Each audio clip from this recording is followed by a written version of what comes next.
5월 22일 광주 MBC 뉴스투데이입니다. 먼저 오늘의 주요 뉴스입니다. 6.4 지방선거 선거운동이 오늘부터 시작됐습니다. TV 후보 토론이 표심을 가를 변수가 될 것으로 예상되는 가운데 오늘 밤 광주 MBC는 광주시장 후보 토론을 생방송합니다. 침몰한 세월호는 출항 이후 제주 운항관리실과 가장 잦은 연락을 한 것으로 추정되지만 어떤 내용이 오갔는지는 공개되지 않고 있습니다. 전교조 광주지부는 다음 달 19일로 예정된 법의 노조 소송 1심 판결을 앞두고 대정부 투쟁에 나섰습니다. 내년에 개관하는 국립아시아문화전당의 개관 공연 작품이 유럽 무대에서 첫 선을 보였습니다. 6.4 지방선거가 13일 앞으로 다가왔습니다. 오늘부터 공식 선거운동이 시작되면서 사실상 카운트다운에 들어간 셈인데요. 선거운동이 시작된 현장에 취재기자 연결해 보겠습니다. 정용욱 기자, 본격적인 선거운동이 오늘 아침부터인데 현장은 어떻습니까? 네, 저는 광주 상록회관 앞에 나와 있습니다. 뒤로 보시는 것처럼 공식 선거운동이 한창 펼쳐지고 있습니다. 선거운동원들도 많이 눈에 띄고 있는데요. 후보들마다 후보를 알리기 위한 홍보 형수막도 주요 길목에 내걸었습니다. 하지만 이번 선거전은 예년보다는 다소 간소하게 치러질 전망입니다. 여야가 세월호 참사의 애도전국 속에 조용한 선거운동을 강조하고 있기 때문인데요. 대부분의 캠프에서 율동 없이 로고송만 사용해 선거전을 치를 것으로 예상됩니다. 조용한 선거전이라고 합니다만은 속으로는 치열을 하겠지 않겠습니까? 네, 이번 선거에서 광주 전남에서는 모두 422명을 뽑습니다. 그런데 등록한 후보만 해도 999명에 이릅니다. 경쟁률이 2.4대 1에 이릅니다. 따라서 상대 지지층이나 부동층에 대한 집중 공략이 예상되는 대목입니다. 특히 새정치민주연합과 무소속 후보 간의 대결 구도가 치열할 전망입니다. 광주시장 선거의 경우 전례 없는 선거 구도가 형성되면서 이른바 빅3의 한판 승부가 관전 포인트입니다. 예고된 대로 강원태 이용섭 두 후보가 28일까지 단일화를 할 경우 이에 따른 판세 변화도 크나큰 변수입니다. 전남에서도 22개 시군 단체장 선거에 모두 80명이 등록했고 이 가운데 3분의 2가량이 무소속으로 50명에 이릅니다. 따라서 새정치가 텃밭을 수성할지 무소속의 돌풍을 일으킬지 관심을 모으고 있습니다. 자, 계속되는 TV 토론이 이번 선거에서는 표심을 가를 중요한 변수로 작용을 하겠죠? 네, 오늘부터 29일까지가 선관위가 정한 선거방송 집중 토론 기간입니다. 30일과 31일 이틀에는 이미 사전투표가 예고돼 있죠. 따라서 선관위는 이에 앞서 집중적인 TV 토론을 통해 유권자들에게 정당이나 후보자에 대한 비교 분석 기회를 제공하겠다는 계획입니다. 토론회에서 어떤 후보가 강점을 부각시키고 약점을 잘 방어할지 유권자의 표심을 결정하는 중요한 변수가 될 전망입니다. 지금까지 광주 상록회관 앞에서 MBC 뉴스 정용욱입니다. 광주시장 후보 빅3도 출사표를 던지고 공식 선거운동에 돌입했습니다. 새정치민주연합 윤장현 후보는 출정식으로 오늘 오전 상무지구에서 안전한 광주 깨끗한 선거를 위한 다짐대회를 갖습니다. 강원태 후보는 지난 4년간 이룩했던 광주시정의 성과와 교훈을 바탕으로 빛나는 도시공동체를 만들겠다며 광주시의 도약을 위해 힘을 모아달라고 당부했습니다. 이용섭 후보는 권위적이고 일방적인 리더십으론 광주의 새로운 미래를 창조할 수 없다며 다양한 국정 경험을 바탕으로 광주 정신에 걸맞는 정의로운 경제시장이 되겠다고 밝혔습니다. 광주 지역 무소속 후보들이 무소속 연대를 결성해서 무소속 시장 후보를 지지하겠다고 밝혔습니다. 6.4 지방선거 복지국가 무소속연대는 오늘 사단법인 복지국가 소사이어티와 복지국가 후보 인증식과 10대 공통복지공약 협약식을 갖기로 했습니다. 이들은 강원태 이용섭 광주시장 무소속 후보의 단일화를 촉구하고 광주 시민의 빼앗긴 선택권을 되찾기 위해 단일 후보를 적극 지지하겠다고 밝혔습니다. 본격적인 선거운동 시작과 함께 광주 MBC가 광주시장 후보 토론회를 생방송합니다. 광주 MBC는 광주시장 후보 6명을 초청해 각 후보로부터 정책을 듣는 토론회를 오늘 밤 11시 15분부터 2시간가량 생중계합니다. 광주 MBC는 또 오는 27일 밤에도 선관위가 주관하는 광주시장 후보 토론을 방송할 예정입니다. 또 법정 토론 방송 첫날을 맞아 전라남도 선거관리위원회가 주관하는 도의회 비례대표 후보 초청 토론회가 오늘 오후 3시부터 광주 MBC에서 생방송으로 진행됩니다.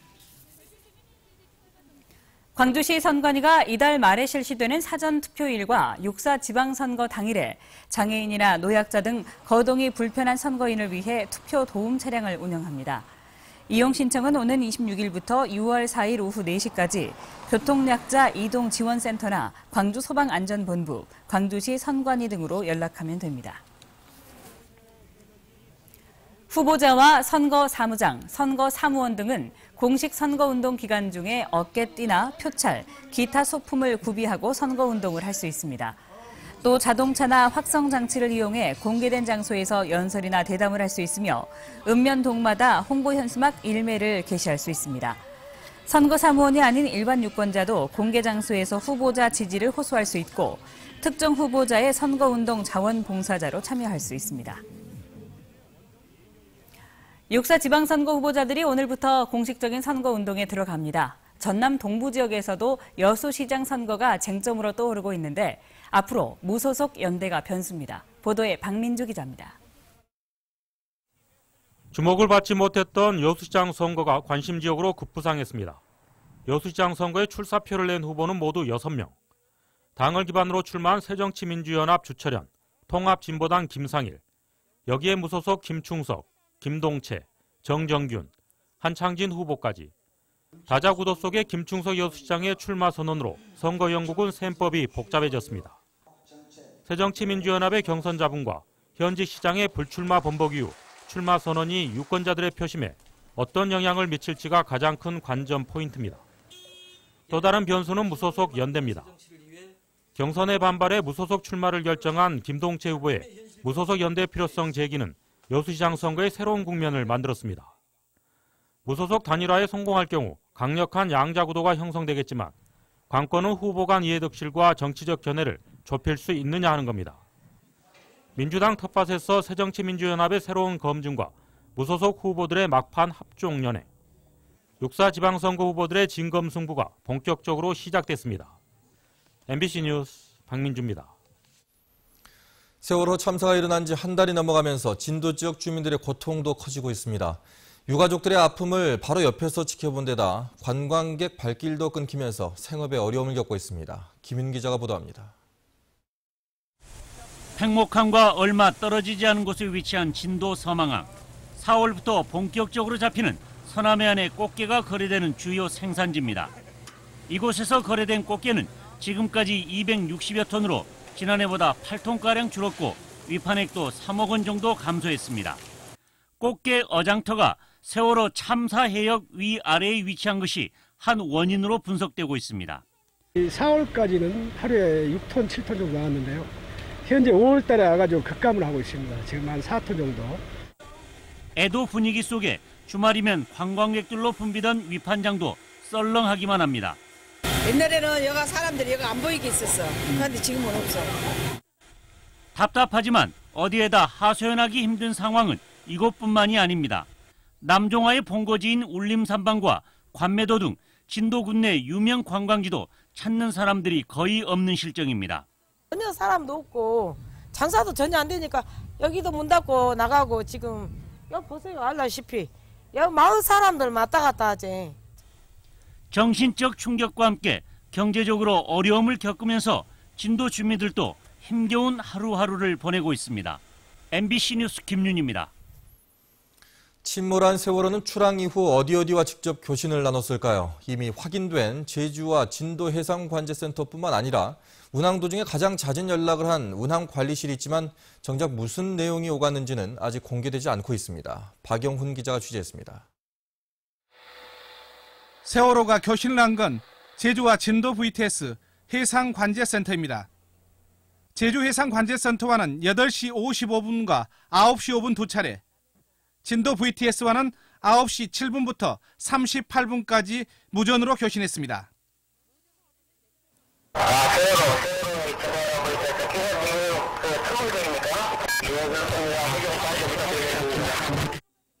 관제센터 두 곳과의 교신 내용은 사고 이후 조난 신고와 구조 요청이었습니다. 그렇다면 수사본부가 밝힌 사고 시각인 오전 8시 48분 이전 연락을 한 곳은 없을까? 세월호 운항관리 규정. 인천을 출항한 세월호는 제주도 입항 때까지 모두 13차례 위치 보고를 하도록 돼 있습니다. 출항 즉시 인천운항관리실과 한 차례를 제외하면 나머지 12번은 목적지인 제주운항관리실에 보고합니다. 규정대로라면 사고가 난 맹골수로 직전인 대흑산도와 만제도 인근 해역을 지날 때도 무선 또는 휴대전화 등으로 연락을 했다는 겁니다. 사고 시각이라는 오전 8시 8분에 가장 인접한 시간까지 세월호에 연락을 취한 사실상 유일한 기관입니다. 때문에 세월호와 제주운항관리실과의 연락 과정에 선체 이상 징후나 사고와 관련된 언급이 있었는지 궁금증이 증폭되고 있습니다. 물론 운항 규정을 지키지 않고 연락을 하지 않았다면 관리부실 책임을 면하기 어렵습니다. 제주운항관리실은 세월호와의 연락 사실을 부인하지 않으면서도 구체적인 내용은 언급하지 않고 있습니다. 본부도 수사받고 있는 중이고 이런 일이 있었다 저런 일이 있었다라고 대답해 줄 수 있는 상황이 아니다 보니까요. 조사기관에서 조사해가지고 나온 내용을 믿으시면 될 것 같습니다. 검경합동수사본부 역시 관련 내용을 묻는 MBC 취재진에 수사 중인 사항이라 알려줄 수 없다고 밝혔습니다. MBC 뉴스 박영훈입니다. 전교조 광주지부는 다음 달 19일로 예정된 전교조 법외 노조 처분 취소 소송 1심 판결을 앞두고 강력한 대정부 투쟁에 나섰습니다. 전교조 광주지부는 다음 달 19일까지를 독재 정권을 상대로 한 투쟁 기간으로 정하고 출퇴근 시간 시내 곳곳에서 정부를 비판하는 피켓 시위를 벌인다고 밝혔습니다. 전교조는 아이들이 행복한 학교와 나라를 만들기 위해 앞장서겠다며 전교조를 지지해달라고 시민들에게 호소했습니다.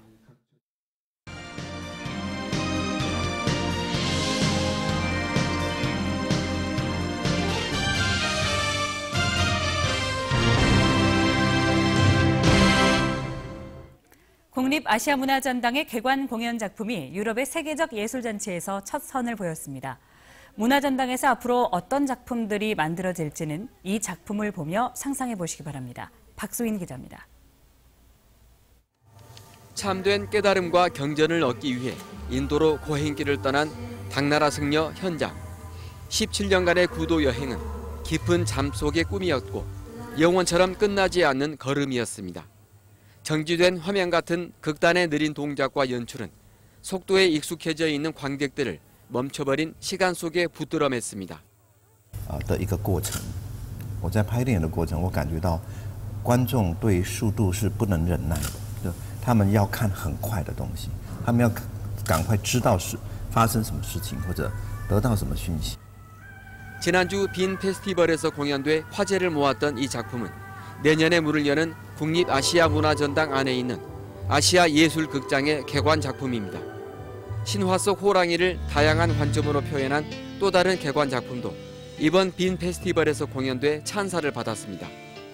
광주의 관객들에게는 낯설게 느껴질지 모를 이 작품들은 새로운 형식과 예술적 언어로 사회를 들여다보는 이른바 동시대 예술 작품입니다. 아시아예술극장은 젊은 작가들이 다양한 눈으로 현재를 관찰하고 이를 새로운 예술로 표현하는 아시아 동시대 예술의 허브를 목표로 삼고 있습니다. 젊은 사람들의 목소리가 무엇이고 그들이 만들어내는 새로운 형식이 무엇이고 그들이 하고 싶은 얘기가 정치적 관심사든 사회적 관심사든 철학적 관심사가 무엇이고. 내년 하반기 문을 여는 아시아예술극장에서는 개관 페스티벌이 열리는 한 달 동안 아시아 젊은 작가들과 세계적인 거장들이 만든 30여 편의 동시대 예술 작품이 공연될 예정입니다. MBC 뉴스 박수인입니다. 아시아 문화의 동반 성장을 모색하는 제8회 아시아 문화 포럼이 오늘 전남대학교 용봉홀에서 열립니다. 광주문화재단과 동아시아 문화도시 추진위원회가 마련하는 이번 문화 포럼에서는 아시아 12개 나라의 문화계 대표들이 참석해 아시아의 문화 융성과 동반 성장을 위한 방안을 모색합니다. 오늘 포럼에 이어 오는 10월에는 문화자원의 산업화와 문화 공동체 실현을 모색하는 두 번째 포럼이 전남대에서 열립니다. 광주의 역사 유적과 인물을 담은 역사 문화 기행집 광주의 기억을 걷다가 출간됐습니다. 광주국제고등학교에서 역사를 가르치는 노성태 교사가 쓴 이 책은 광주의 역사를 치평동과 신창동 등 22개 유적지로 나누어 알기 쉽게 설명했습니다. 또 조선전기의 문신인 필문 이선재 선생부터 교육운동가인 고 윤영규 선생까지 광주 출신의 인물 20여 명을 통해 광주가 지닌 민주, 인권, 평화의 역사를 조명했습니다.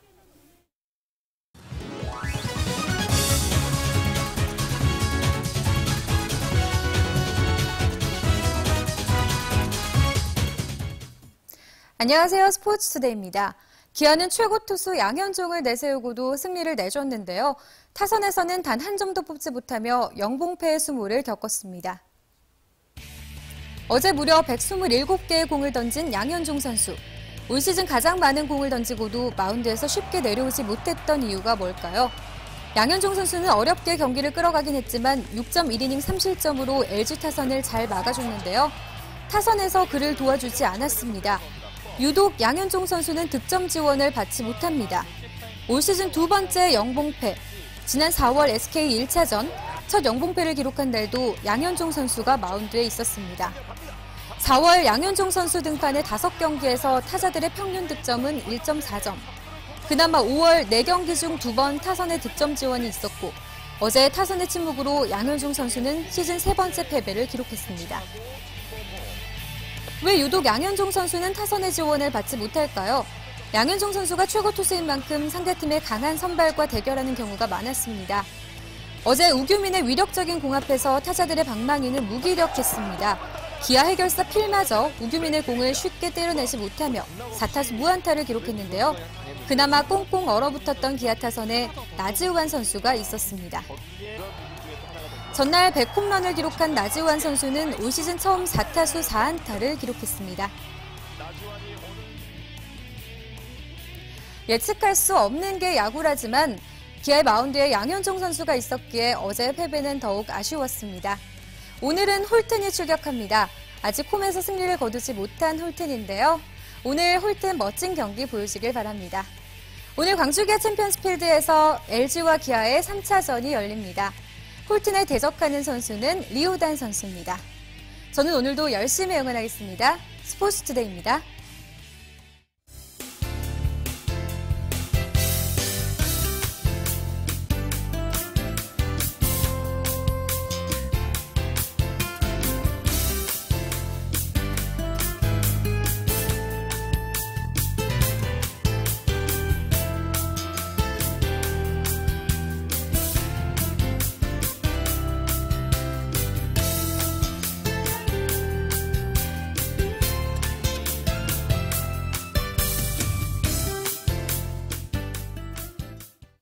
만만치 않은 더위가 예상됩니다. 아침에는 얇은 겉옷 하나 챙기시고요.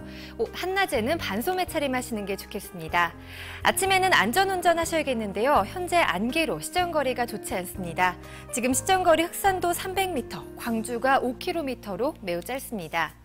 한낮에는 기온이 큰 폭으로 올라설 텐데요. 오늘 낮 최고 기온 광주 30도, 구례 31도까지 치솟겠습니다. 어제보다 5도에서 7도가량 올라선 수치입니다. 때이른 더위에 건강관리 잘해주셔야겠습니다. 이 시각 장성과 영광 14도, 광주와 나주가 15도를 가리키고 있습니다. 낮 최고 기온 장성과 담양이 29도, 화순 30도로 어제보다 높겠습니다. 바다의 물결은 먼바다에서 1.5m로 비교적 잔잔하게 일겠습니다.